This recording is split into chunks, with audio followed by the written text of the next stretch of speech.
Welcome to the Women Living Well After 50 podcast. I'm Sulon Carrick and I'm passionate about inspiring, motivating, supporting and informing women over 50 to embrace this exciting time of life. Health and wellness in mind, body and spirit are the foundations for living well, but there is so much more to a life well lived. Each week, through conversations with my guests, I'll be presenting topics that will help us all to live well and enjoy life. So join me as we discover new ways to become women living well after 50. Are you ready to start living? What are you waiting for? Let's get started. Welcome to another episode of the Women Living Well After 50 podcast. I'm Sulon Carrick and it's so lovely to have you join me. Now, I was looking at statistics in Australia, and 33% of all marriages are expected to end in divorce. Now, divorce is a painful experience and one of the top 10 stresses that we can go through in life. There are many who have wonderful lives together, long marriages, and I have friends who've been together for 40, 50, 60 years and still have that loving relationship. But what happens when the marriage isn't going so well? What about when the relationship breaks down? My guest today is Kathy Marris, a 60-something-year-old who's been blogging at 50 Shades of Age for the past 11 years. She recently separated and has 2 adult children, 2 adorable grandchildren, and lives on the Tweed coast of New South Wales. Kathy enjoys living life to the fullest and loves to keep fit and active by maintaining a healthy diet and exercising regularly. Some of her interests include reading, pilates, travelling, playing lawn bowls and blogging.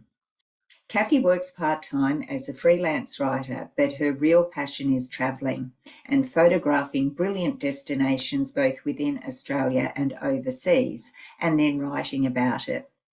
Now, recently, Kathy went through the topic that we're going to be talking about today, a marriage breakdown. We're going to be talking about the main causes of that, what it's like in midlife to have a relationship breakdown, and how we can survive that period of our life. So let's go and join the conversation. Well, I'm delighted to welcome you, Kathy, to the Women Living Well After 50 podcast. Good morning, Sue. Very nice to be here. And I've known you for some time, although we don't get to speak often, but I've known you from the blogging world and we've caught up a couple of times socially. So it's lovely to have some time with you again, even though it is sharing it with all the listeners. Yes, thank you, Sue. I'm very happy to be here. And I have actually did meet Sue through the blogging world. And since I met Sue, I've actually changed locations. I now live on the north coast of New South Wales. So I've moved from where I met Sue originally, but we keep in contact, I think. That's right. And that's the beauty of social media. You know, sometimes it can be an evil, but other times it can keep people together. And that's how I like to use it. So what we're going to talk about today is a topic that is something I've been through. Not everybody goes through it, and we hope that they don't. But it's all about midlife marriage breakdown. And, Kathy, I've got you on today because you wrote this beautiful post around this topic. You've actually recently been through this, and whilst we're not going to go into the specifics of, what happened with you, we are going to talk about what you wrote in your post on your blog, 50 Shades of Age. So I was saying in the introduction that it's expected that 33% of marriages will end, which is not a very good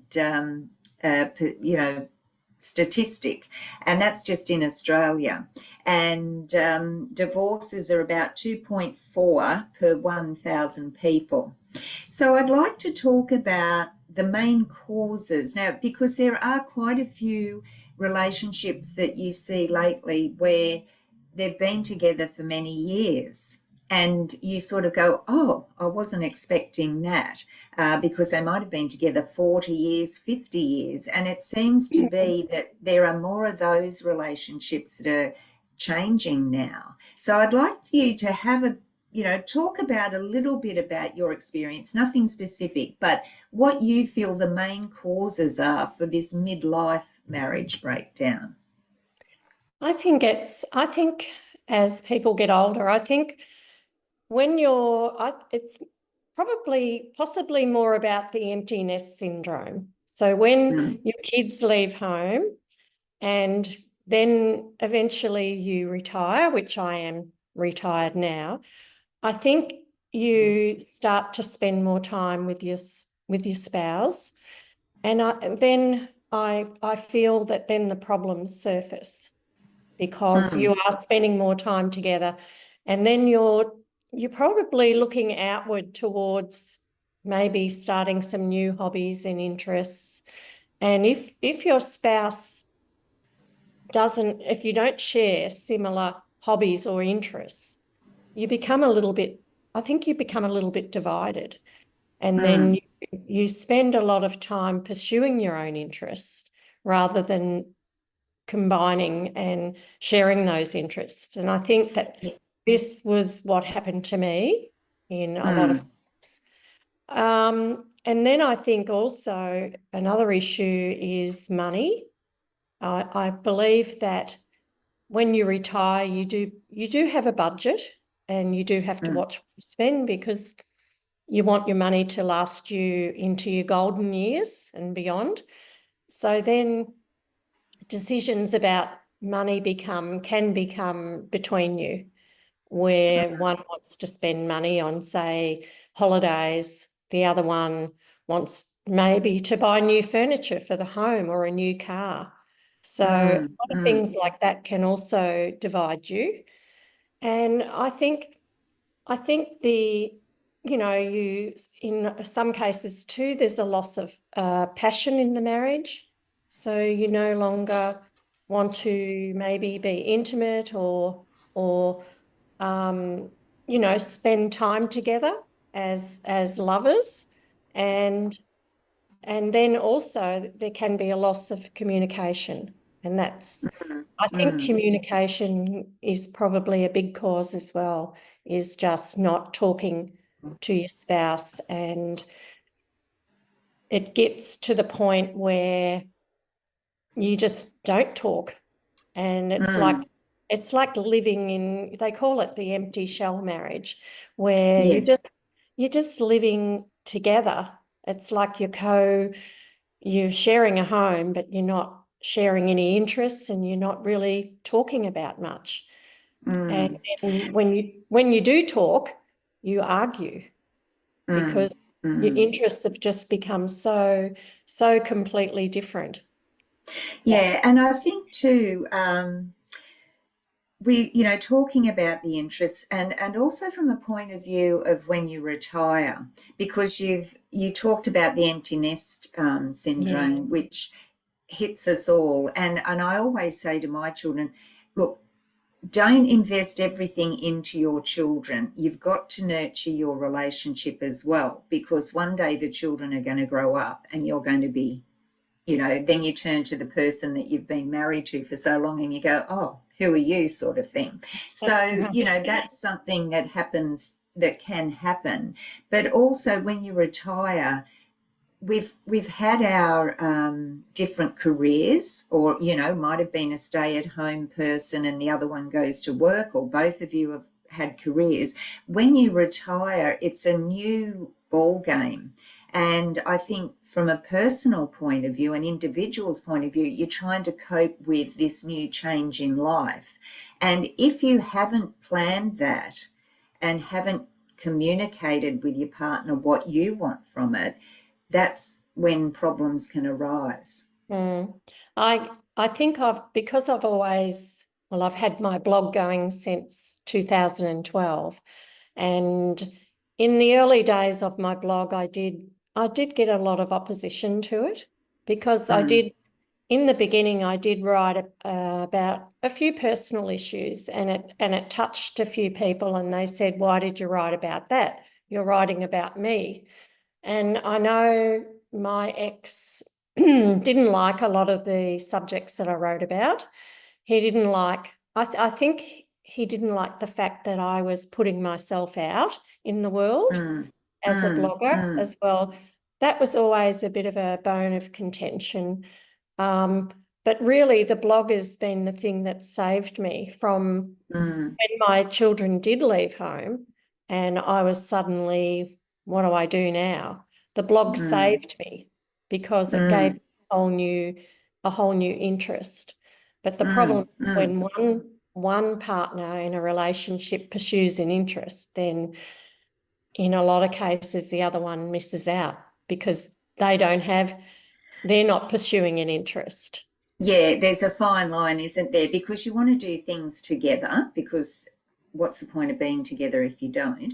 And the other thing is you do have to respect each other as individuals with individual needs and desires and interests. So it can get very tricky. And I know in the probably previous generations they'd just keep going and both be unhappy and for the sake of saying, oh, well, we're still together and, you know, we can celebrate this 60th or 70th wedding anniversary. We're miserable, but we can celebrate that we're still together. Exactly. And it's like, you know, society dictates that. It's like because you've been in a marriage for so long, it shocks people that do separate.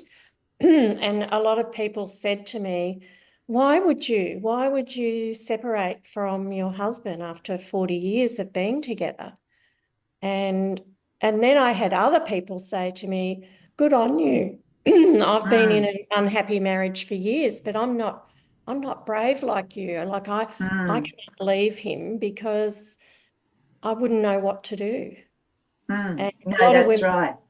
look at it from a financial aspect as well. Yes, That yes. if I leave my husband, I'm unhappy. But if I leave my husband, how am I going to survive financially?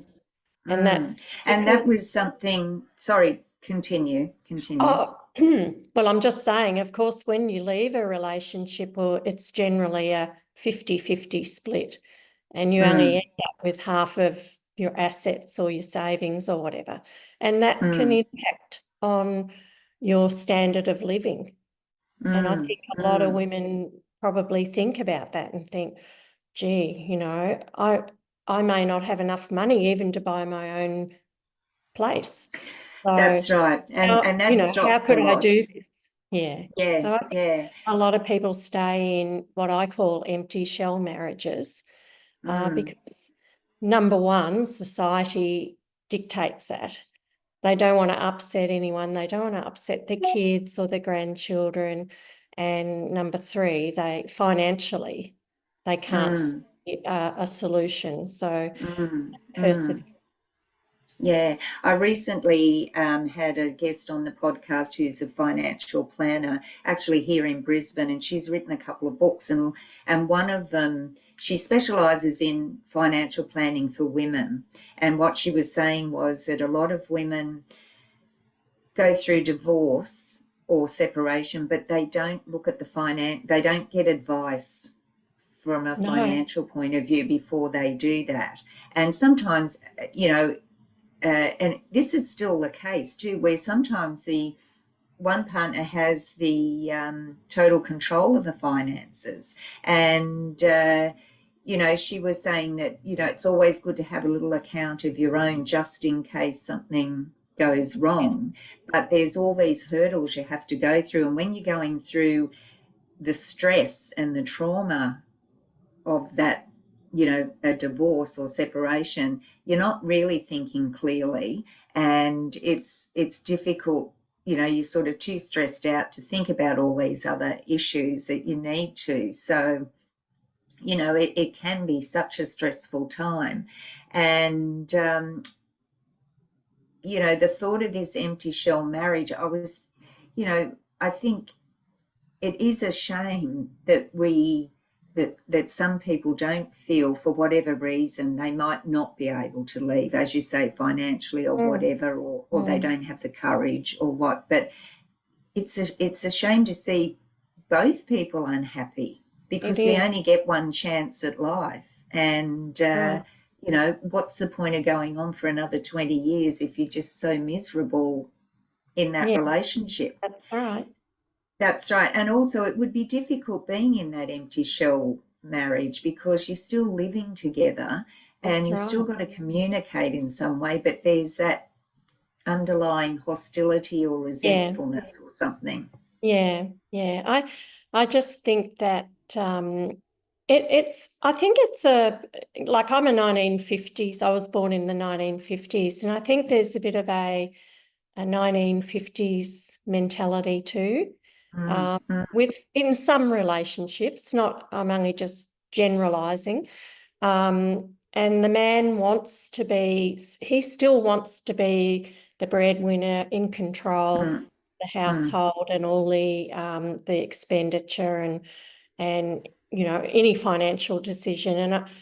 And that is another factor that needs to be considered, because I was reasonably lucky in that way that my previous job I was a bookkeeper. So I did when my husband worked, he had a business, so I did his bookkeeping. And then we had a superannuation fund, a self-managed one, and I did the bookkeeping for that. So I knew exactly where financially where it stood. But I've heard of other people that have been separated or divorced, and they have no idea of what their monetary situation is.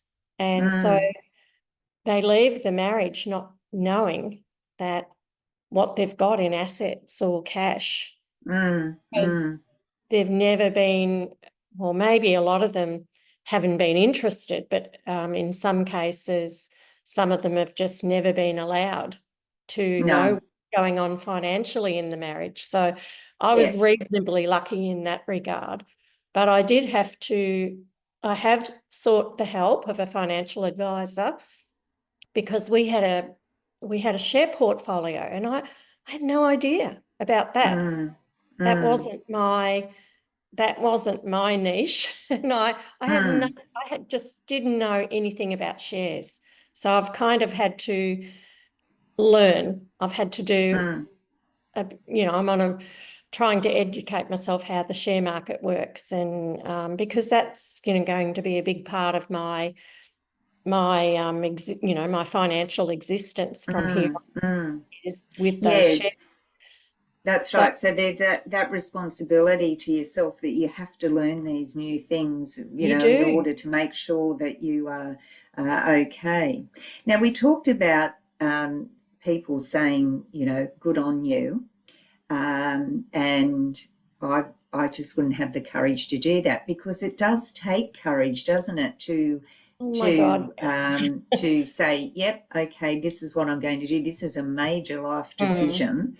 And you can't just do it overnight, unless, of course, it's an abusive relationship or something like that, where you just got to get out. But, I think it takes courage, because I know with me, when it happened to me, I felt a bit of a failure. And I've remarried. We've been together for over 30 years. So, we've got I've rebounded, sort of thing, and I'm in a loving relationship and so forth. But at the time, you look at everyone and you think, everyone else seems to have it together. So you feel that failure. But I also felt very embarrassed, and I actually cut myself off from family and friends. We moved up to Queensland, and I cut everybody off from my previous life, which I've come to regret. Some I've been able to reconnect with, but it's that feeling embarrassed of having to even explain it when you shouldn't really. I've sort of underestimated people in my life and should have just confided in them, and known I would have got their support. But how do you feel about that sort of thing? Do you think that that is an issue, that we do feel Oh, failure definitely. and that the I felt embarrassment and I felt a big sense of guilt. Guilt was my emotion. Guilty towards my family and my children. It was just, and I remember my daughter-in-law said to me, "What am I going to tell the grandkids?" And I just sort of went, "I don't know. I don't know what you're going to tell them." But it was a big sense of guilt, and that was probably the biggest thing that affected me, was feeling yeah. guilty about it. And yes, and a little bit embarrassed, because some people are just as subtle as a brick. And they ask you straight out, why? Why are you leaving your husband? And you know, you have to learn how to deal with that question. Yeah, And yeah. Because it's not really, they easy. shouldn't be questioning. It No, should be just accepting that that's what the decision you've made. And obviously, there's reasons. We don't need to know those reasons. It's between no, you and your ex-husband. But it is that. And yes, the guilt was big with me. And it's something that perhaps has stayed with me because my children were much younger. But it doesn't matter when. You know, whatever age they are, they still want yeah, their mum and dad to be together, and they want to exactly. have the perfect family life, you They know. do. But if it's not working, it's going to eventually affect them anyway. So, That's right. Yeah. And I think with both of my children are adults, so they were reasonably accepting. But I think, you know, from their point of view, they've said, well, what do we do for birthdays? What do we do for Christmas? But fortunately, my ex and I have been able to attend family functions. Daughter got married late last year, so we did go to the wedding together. And that seemed to work okay. And, you know, we are still talking, and I think this is another aspect of it, is that I think you've got to really try to keep in contact with your ex and attend the important events and you know, be able to talk about things, because we're trying to sell our house at the moment, so we have to talk about different things at times. So it was difficult in the beginning, but now I think we've both, because it's 13 months onwards, I think it's now we've come to accept that, yes, we're not going back together, and that, you know, that there are things that we still need to communicate about, like kids, and as you grandkids, say, house. yes, Yeah. yeah. And that's like us, you know, like my ex-husband always comes to the family things that we have, and Christmas and all of that, and we all get on in a weird sort of a way quite well. And you know, he remarried again, but he's lost his partner now. She passed away, but you know, so we've been fortunate that way. And if you can, I think that's a bonus, because it sort of makes things easier, I suppose, for family and It friends. You're not does, sort of, yeah, and I'm you sure know, your kids don't want to see you turn up to an occasion and there's a lot of resentment and one standing in, you know, at one corner of the room, the other one over in the other yeah, corner. I think, yeah, you know, that's something that I've told myself I'm never going to do that. I don't want no, to really involve them no, in my mess, but it's not a mess anymore. It's no, fairly no. sorted, but And it wasn't a mess. It was just something that was a stressful time, and you know, a big change for you. Now, in your post, you also gave some tips on surviving. So I wondered if you could just briefly talk about those, just in case some of the listeners out there are thinking, oh, Well, I really like to, but I just don't know if I could survive. So, Yeah. so you have, I must admit, you're looking fabulous. Oh, And, thank you. if anyone is on social media, look out for Kathy's fashion posts lately, because she's looking wonderful and Thanks. much happier. And, it's great to see. So, you're proof that there's life at the end of the tunnel. So let's have just some tips on surviving. Okay. I think initially it's important not to just walk out on your marriage. Give it a second chance. You need to explain your reasons to your partner, why you want to end the marriage. So I think you've got to try and sort through that. For me, it was really important for me to move out of the house and have time on my own to think about everything. And I actually wrote a list. Some people probably aren't list writers, but I wrote a list of the pros and cons of what was going to impact on me, what was going to happen after I left my marriage. And that was a good exercise for me, because that I like being organised. I like lists. So that was good for me. So the trial separation, making a list of advantages and disadvantages, talking to your family about what you're doing along the way and why. Also, having a good friend that you can talk to. I have one very close friend, and she has been incredible. So I think just having one person that you can confide in. Also, counselling is really, really helpful. I've actually had almost 12 months of counselling, because I think I alluded to the fact that I felt a lot of guilt, and I put a lot of self-blame on myself. So I had to kind of learn more about myself and why I am a strong person, but I'm also very soft in that I hate hurting other people, and where the guilt comes in. So I went through 12 months of counselling. That was just incredible. I had a very good counsellor. And then the practical things about, okay, how am I going to survive now financially? Where am I going to live? What am I going to, I've got to make a plan now for what I'm going to do with my life. So if you're not working, like I'm actually retired, find something to take your mind off what you're going through. So maybe pursue a new interest, go back and do a course and study. And I think I mentioned I'm trying to learn about the share market. Go back and maybe resume some friendships that you weren't able to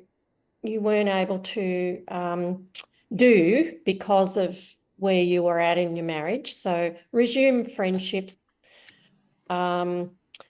Definitely tell the rest of your family what's going on. I've got 3 older brothers and a younger sister. My mum passed away last year, but I've got a father who's still alive. So you have to talk to them about it as well, and just find your happiness. Find things that make you happy. So for me, I love to travel. I love traveling. I like keeping fit. I quite like healthy living and cooking, reading. Just find all the things that you enjoy doing, and take some time out each day to chill or meditate. Yeah.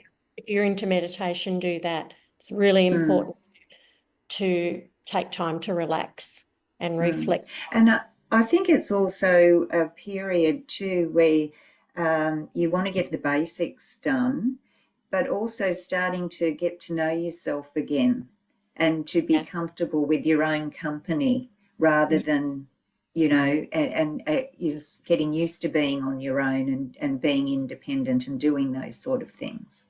Yeah, actually, I was speaking to my daughter yesterday, and I said to her, she was going to come and visit me yesterday, but she wasn't feeling very well. But I said to her, I'm really used to my own company now, and I quite like Mm, it. I mm, like my own mm. company, and I like, as you've seen, I've been doing some fashion shoots. So I've bought myself a stand, and I've, practiced doing the photos of myself in different attire. Yeah. Mm, And that's good too. I probably wouldn't do that if my partner was in the house, if my ex no, was in the house. There's things no. like that you become Mm. a bit self-indulgent in a way. Mm, In mm. that, But that's a boost for your confidence as well. yeah, You know, you get a new look and you know, start to feel good about yourself. yeah, And yeah, I think that's important to be able to do that. And also, you know, you're in control of how you spend your time.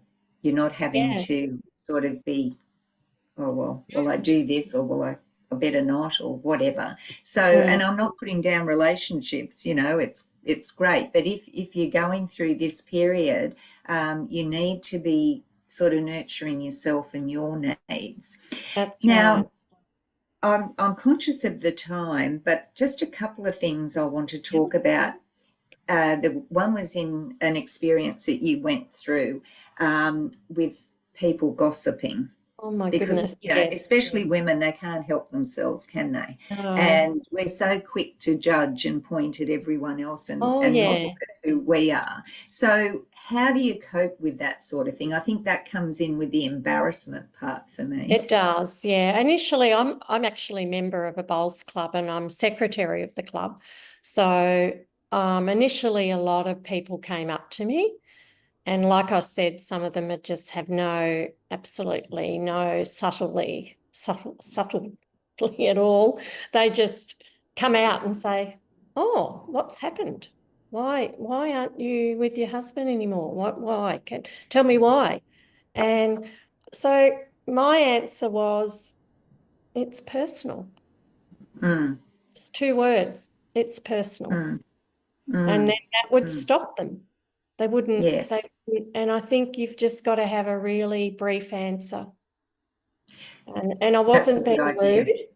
It's not being No. rude. It's just saying, okay, this is my boundary here. And this Mm, is mm, what I've worked with the counsellor about, is having boundaries.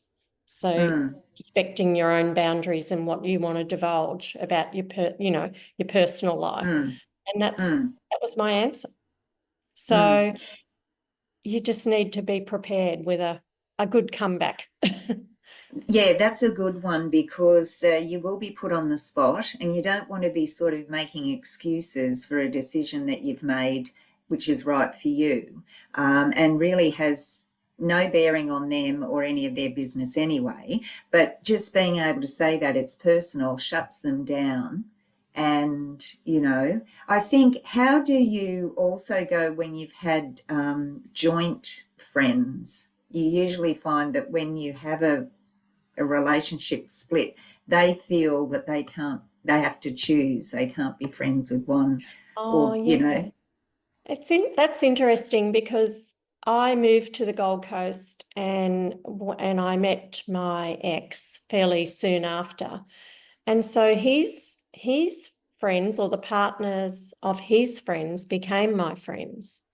So mm, a lot of mm, my friends on the Gold Coast were actually, I met them via my ex. So yes, mm, it was a difficult situation. But fortunately, I did make friends of my own. mm, And they're the ones that I'm still friendly with.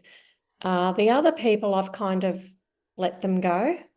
yes, A yeah, couple of them have contacted me to mm, see if I'm okay, which I've really appreciated. But I've mm, kind of, once again, like I said before, I've set a bit of a boundary there, yeah, because yeah, really, at the end of the day, they're my ex's friends.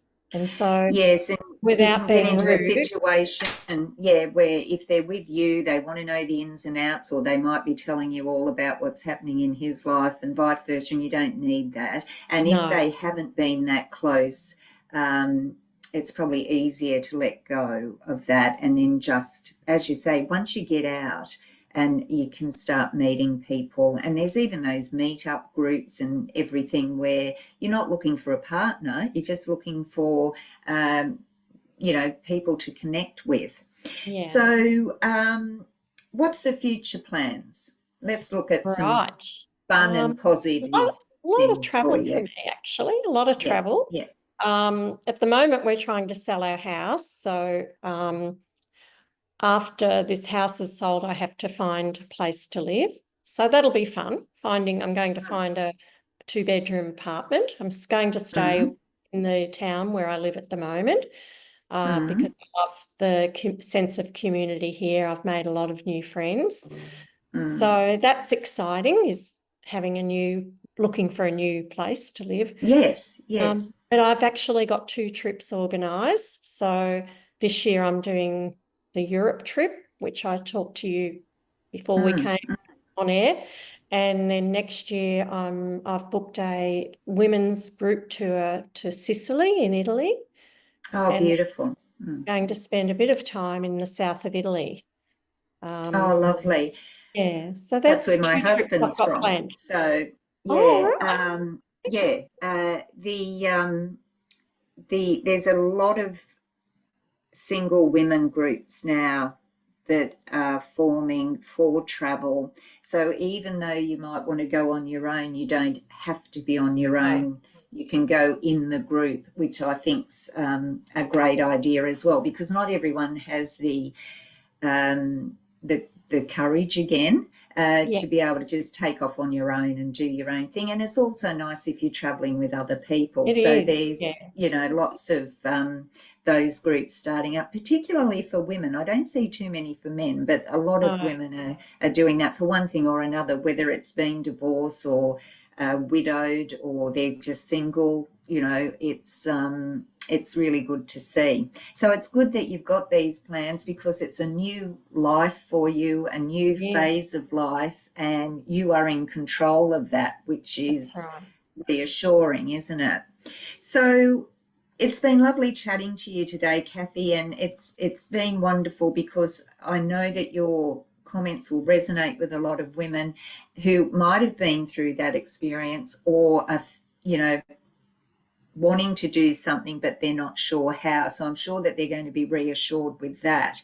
So before I let you go, I'm going to ask you a question which I ask all of my guests, and that is, what does being a woman living well after 50 mean to you?